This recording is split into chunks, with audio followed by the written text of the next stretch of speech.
write all the other trigonometric ratios in terms of sec A. So I'll show you the power of trig table. It makes the job much easier. So first thing is we'll write the main three trigonometric ratios and below that their multiplicative inverse.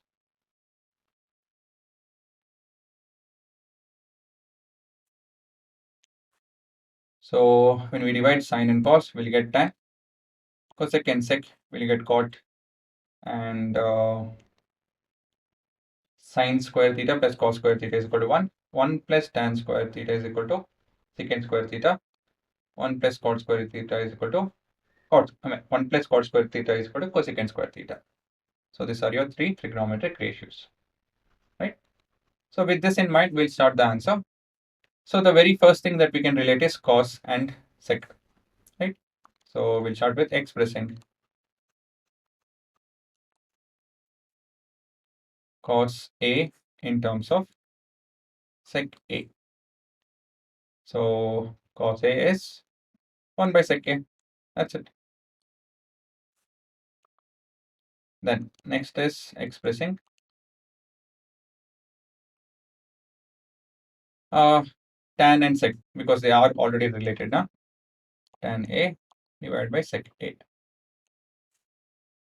So we have tan square A plus 1 is equal to secant square A. Tan A is equal to square root of secant square A minus 1. Quite simple, right? Then next is what do you guys want to do? Send me the energy so that I can feel, and everyone wants to go with sine. Okay, we go with sine. Most. So expressing sine A in terms of sec A.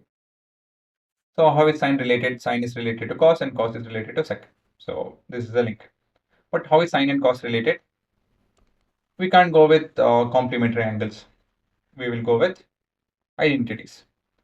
So sine square A plus cos square A is equal to 1. But cos A is 1 by sec A, is it not? So we have 1 by 1 sine sec square secant square A is equal to 1. So we have sine square A is equal to 1 minus 1 by secant square A. So now we just have to do a bit of math.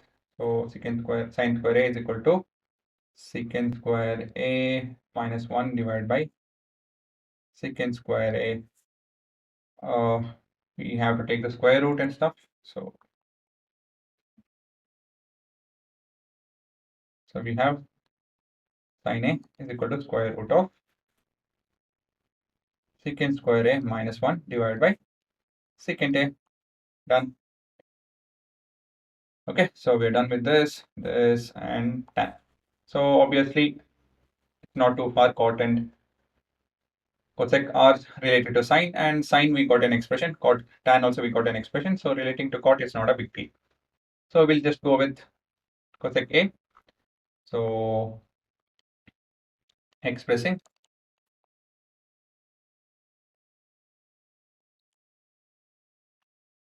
cosecant A in terms of secant A. How? Cosecant A is related to sine A, sine is related to cos A, cos is related to sec A.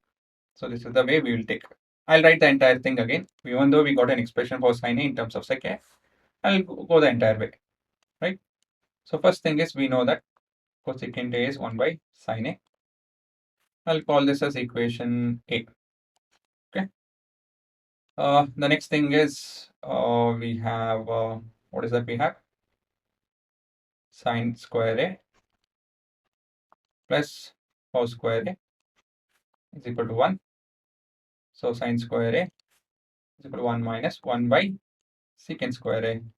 So I'm directly writing the expression sine A is equal to square root of secant square A minus 1 divided by secant A.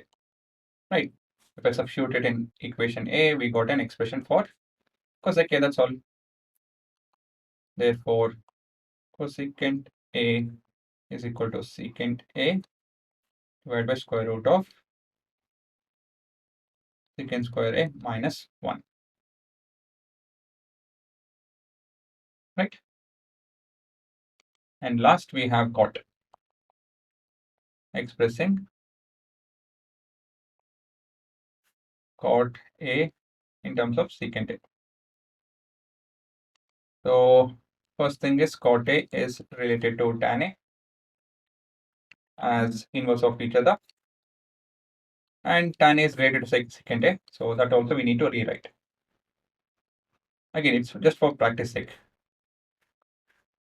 Secant square A. So tan A is equal to, directly we can write.